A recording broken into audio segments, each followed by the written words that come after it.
Gusto mo na talagang magsimula mag-YouTube channel, pero feeling mo hindi ka pa handa. O kaya wala kang budget para bumili ng mga gadgets. At saka, ano naman ang pag-uusapan mo? Ano naman itatopic at iko-content mo pag nag-YouTube channel ka? Sa video na ito, pag-uusapan natin kung kahit feeling mo hindi ka pa handa, pwede ka na talaga magsimula ng YouTube channel.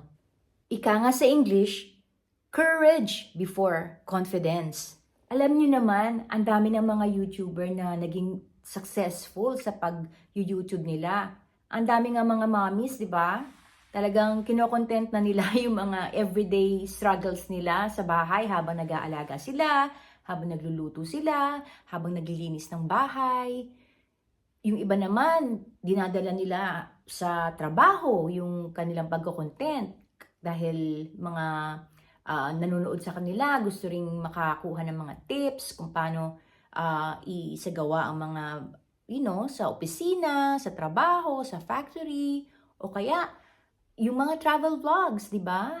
Yung mga biyahero, dinadala nila hanggang sa mga pamamasyan nila, yung pagbablog nila. Ang daming ways na pwede mong i-document or i-film kahit anong ginagawa mo. Kasi iba-iba naman ang gusto ng mga audience eh. Mas gusto nga nila, mas authentic, di ba? Yung konti lang ang preparasyon, konti lang yung production effort. Mas raw yung movie or mas raw yung pinanonood nila, mas gusto nila kasi authentic, hindi choreographed or directed by. Huwag mo nang hintayin na maging ready ka. Believe me, you will never feel ready. Kasi yung utak mo lagi magkakaroon ng mga reasons yan para hindi ka mag-start.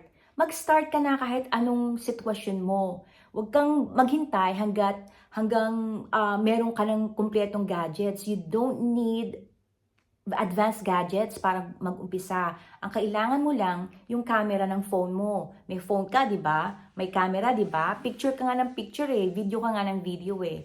So, yan ang gamitin mo. Kahit ipatong mo lang yung phone mo sa mga libro o kaya ako nga minsan yung hawakan ng yung lalagyan ng tissue roll, doon ko siya pinapatong. At yung lighting, punta ka lang malapit sa bintana mo. Pwede na yung light, yung natural light. Okay na yon.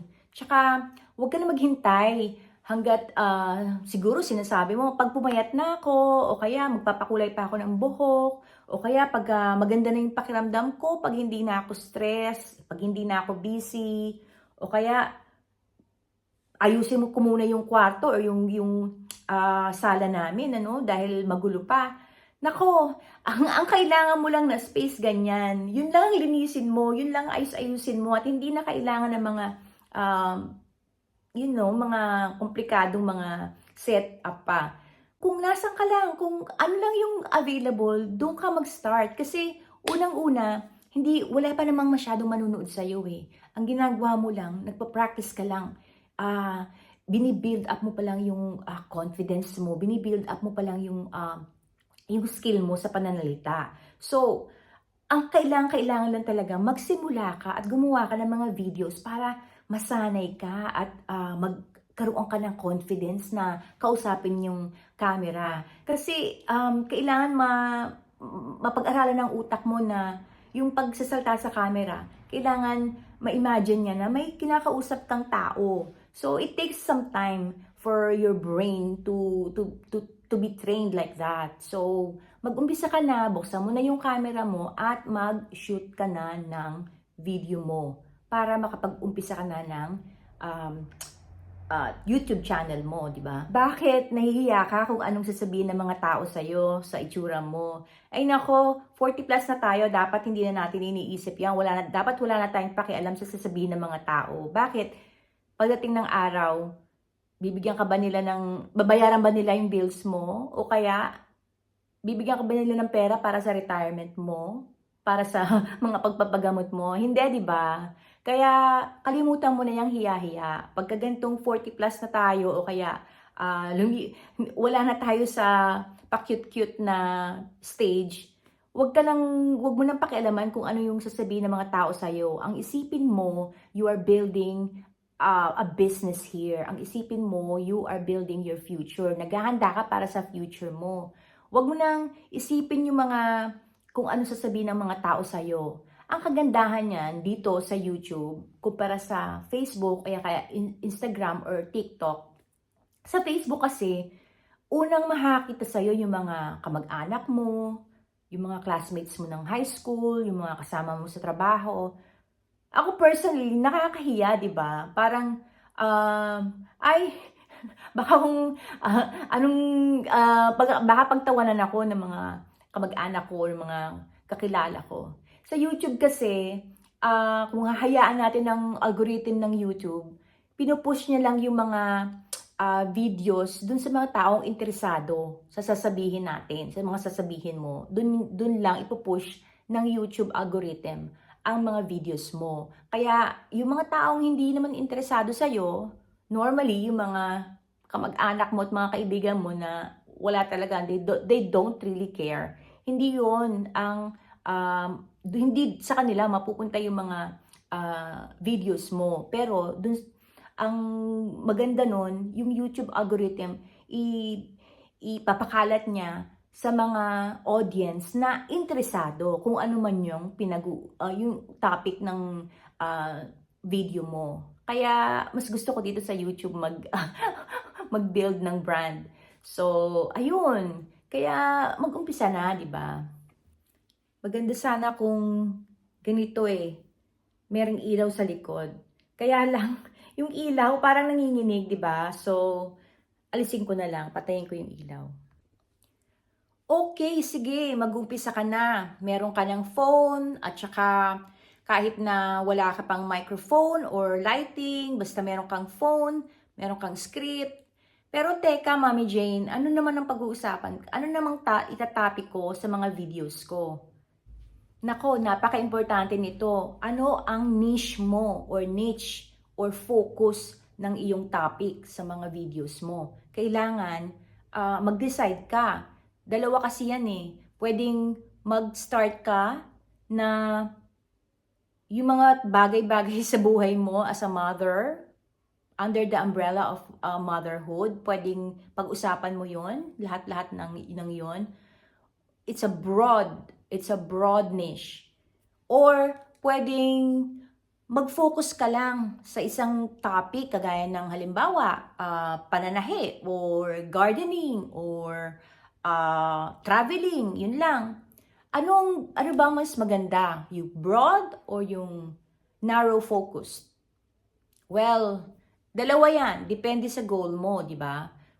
Kung halimbawa, meron kang balak magnegosyo in the future na itatarget mo yung mga mothers na bata or mga kaumpisa pa lang mag-start ng family, or ang kagaya ko, ang tinatarget ko, mga mothers na over 40s, yan, yung malalaki na yung mga anak, or yung mga nagbabalak ng umalis sa 9-to-5 jobs at magkaroon na ng financial freedom, kagaya ng mga pag-online business. Ayan, dyan ang gusto kong focus. So, depende yon. Alamin mo na kung ano yung gusto mong maging audience or maging tribe in the future. Tapos, doon mo iikot yung mga topic mo. Hindi naman kailangang strict na strict. Sa umpisa, sige kung ano lang yung maisip mo, pero at least meron kang parang guiding light, o kaya parang pattern or template na susundan natin na doon tayo working towards, di ba? So, halimbawa, mother ka na working mother, pwedeng pag-usapan mo yung mga struggles ng working mother, di ba? Yung mga busy life, kung yung mga struggles, kahit nasa kotse ka, magsalita ka.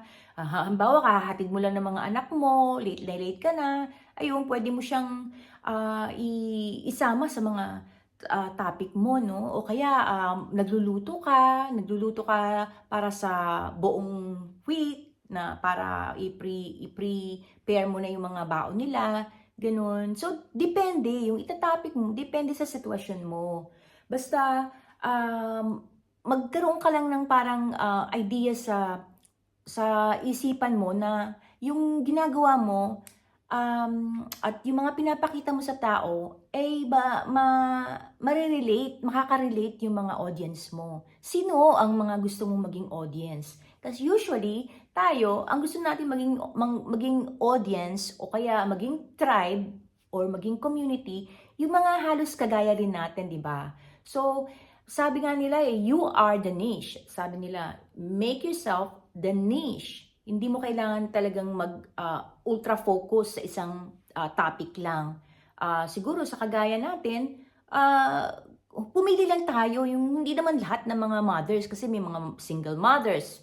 Ayan, pwede mong maging niche yan kung single mother ka, mga single mother lang o kaya mga stay at home mom, pwede mong maging niche yan. So, magkaroon ka ng parang visualize mo kung ano yung mga gusto mong maging tribe or community or audience or customer kung nagbabala ka mag-business. Isipin mo yan. Kasi yan yung diyan ka kakita yan yung magiging customer mo in the future Diyan ka pwedeng maglagay ng mga products o kaya ng mga some kind of coaching or training kung balay mo, isang araw, gusto mo nang mag-coach, di ba, sa mga expertise mo, yan yung mga magiging customer mo. So, isipin mo yon. At, syempre, you have to consider kung ano yung passion mo, kung ano yung gustong-gusto mo at nagpapaligaya sa'yo pag ginagawa mo, di ba? Kung ano yung lagi mong ginagawa, kung ano yung immerse ka dun sa ganong topic. Syempre, kung mother ka, naturally yung mga anak mo, yung family mo, it will revolve around your family at saka kung may passion ka na iba, so pwede mong isama yun, di ba? Marami. Halimbawa, overseas Filipino worker ka, mother ka nga, pero overseas Filipino worker ka, wala din yung family mo. Pwede mo i-topic yung mga struggles mo or yung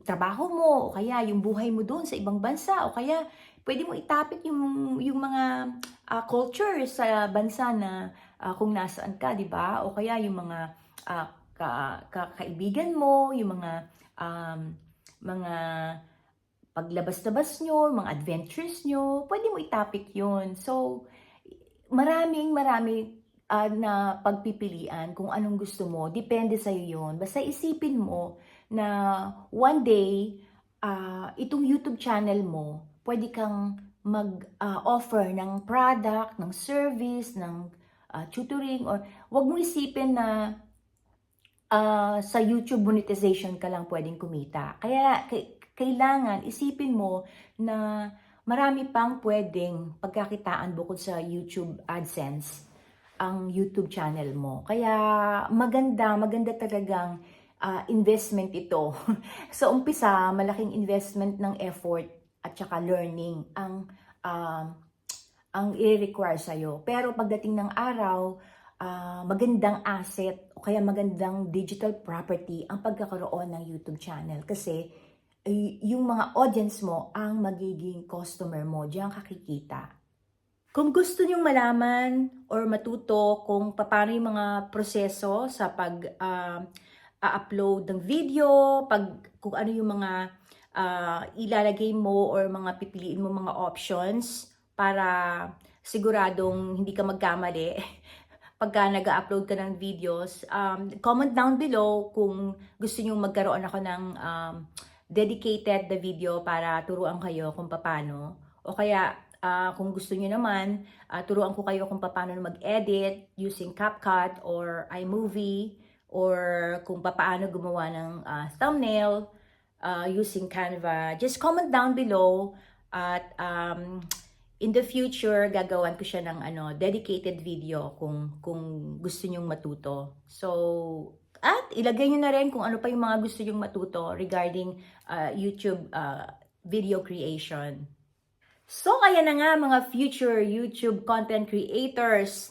Sana makapagsimula na kayo at remember, hindi kailangan na malaking investment para makapagsimula sa YouTube channel creation. Ang kailangan nyo lang, investment nyo ay ang pasensya nyo, tiyaga, at willingness na matuto at mag-improve sa skill nyo. Alam ko namang lahat tayo may kwento or may story na maikikwento natin or ma-share natin sa ibang tao, di ba?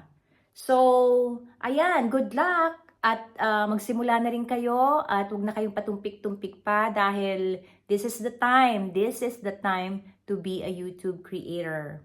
So, I hope you found value in my video. Kung may natutunan kayo or kung nabago ko ang inyong mindset, don't forget to click like, subscribe, and comment down below and share my video to other people na sa tingin nyo makakatulong itong video na ito. Yun lang, ako si Mommy Jane at nagsasabing the best is yet to come. Bye! Thanks for watching!